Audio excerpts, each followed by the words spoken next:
अस्सलाम वालेकुम।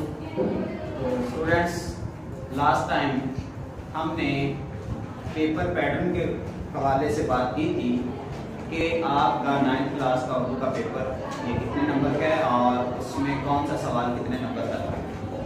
तो आज मैं आपको एक एक सवाल की तफसील बताऊंगा कि उसकी लेंथ क्या होनी चाहिए और उस सवाल को आपने किस तरह से हल करना है। तो सबसे पहले सवाल नंबर 2 की बात करते हैं, बल्कि सवाल नंबर 1 जो एमसीक्यूज है, मैंने आपको बताया था कि वो देखेंगे हम कहां से एमसीक्यूज आपको आते हैं। तो टोटल आपके 15 नंबर के एमसीक्यूज थे, तो 15 नंबर में से 10 एमसीक्यूज आपको कहां से आने हैं, वो आपको उर्दू अलिफ की किताब से आने हैं, यानी कि उसमें हिस्सा नसर, हिस्सा नज़म और हिस्सा गजल शामिल है।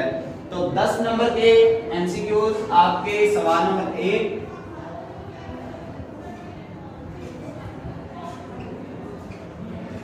ये कसीरुल इंतहावी सवालात का सवाल बनेगा।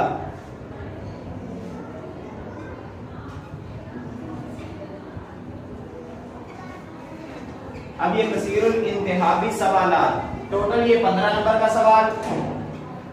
तो इसमें उर्दू अलिफ यहां पे ये 10 नंबर के एमसीक्यूज आएंगे आपको, और ग्रामर के 5 नंबर के एमसीक्यूज होंगे। अब ग्रामर की क्या तफसील हो सकती है? ग्रामर में आपको एमसीक्यूज जो आ सकते हैं, अल्फाज मुतज़ाद, अल्फाज मुतरादिफ, वाहिद जमा, मुज़क्कर मुअन्नस, और या फिर कोई आपसे तारीख पूछी जा सकती है। मिसाल के तौर पर अगर हम 2021 के पेपर का जायजा लें तो उसमें एक एमसीक्यूज उन्होंने दिया हुआ था कि शेर के आखिर पर आने वाले जो एक ऐसे अल्फाज होते हैं उनको क्या कहते हैं, रदीफ कहते हैं, फतला कहते हैं, मक्ता कहते हैं या काफिया कहते हैं। तो बहरहाल आपके 10 नंबर के एमसीक्यूज वो उर्दू ए की किताब से आएंगे और 5 नंबर के एमसीक्यूज आपको वो ग्रामर से रेलेवेंट होंगे।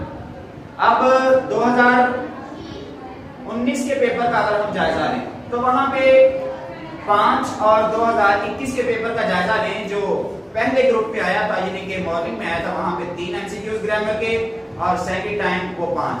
मतलब अगर हम ये जायजा लें ओवरऑल तो ये 3 to 5 एमसीक्यूज ऐसे हैं जो आपके ग्रामर से हो सकते हैं।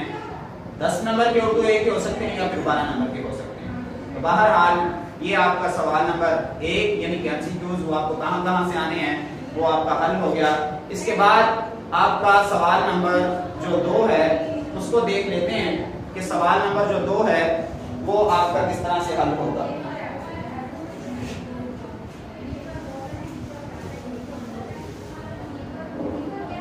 एक चीज ये याद रखें, आपने सवाल नंबर जो है ना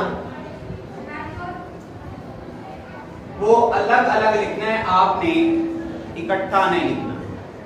ये कुछ हिदायत हैं, हिदायत के हवाले से अगर टाइम मिला तो अलग वीडियो बना दूंगा, अदरवाइज किसी ना किसी तरीके से मैं आप तक पहुंचा दूंगा जो कि पेपर हल करने के हवाले से 22-24 हिदायत हैं वो क्या है। तो बहरहाल अगर हम सवाल नंबर 2 की बात करें तो सवाल नंबर 2 आपका अशार की तशरीह का होता है। तो अशार की तशरीह में जैसे कि मैंने आपको बताया था कि 10 नंबर का ये टोटल सवाल है, इसमें 2 हिस्से शामिल हैं, एक हिस्सा नज़म और एक हिस्सा गजल। तो हिस्सा नज़म जो था, हिस्सा नज़म उसमें से आपको 4 अशार आने हैं, 4 में से कितने करने हैं आपने 3, और इसी तरह हिस्सा जो गजल है उसमें से 3 आने हैं और 3 में से 2 हल करने हैं। तो टोटल कितने हो गए 5 ऐसे अशार हो गए जो आपने हल करने हैं। तो अगर मैं यहां पे लिखूं हिस्सा नज़म से 4 शेर आने हैं, 4 में से आपने 3 करने हैं। हिस्सा गजल उसमें से 3 आने हैं जिसमें से आपने 2 करने हैं।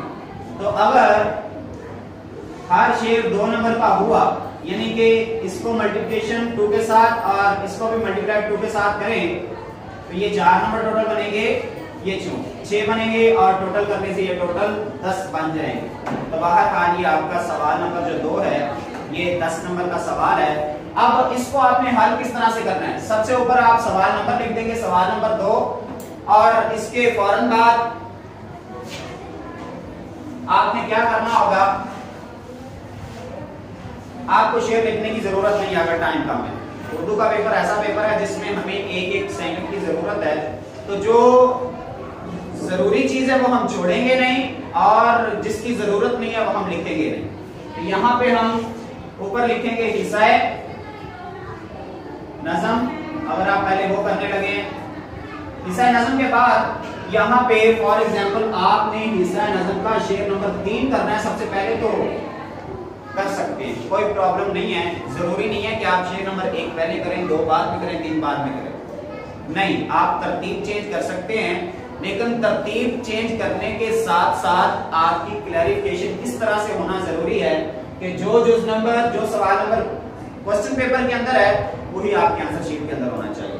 तो बहरहाल शेर नंबर 3 है, अगर तो टाइम है तो शेर लिख लें, अगर नहीं है तो आप इसको छोड़ दें। डायरेक्ट इसके बाद लिखेंगे आप नज़म का उन्वान,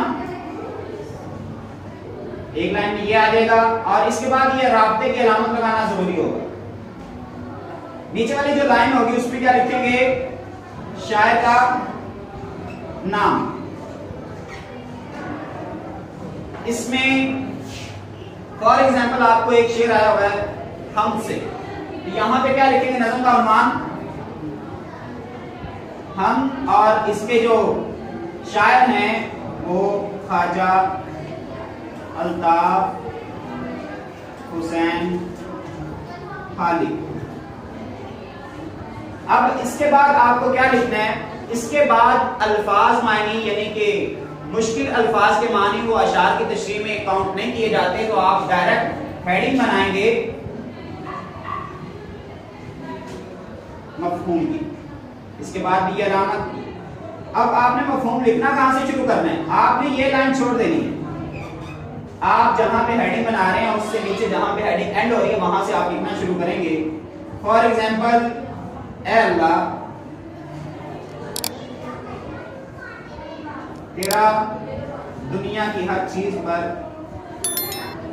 कब्जा है, तेरी कुदरत इतनी वसी है कि हर चीज तेरी कुदरत में शामिल है।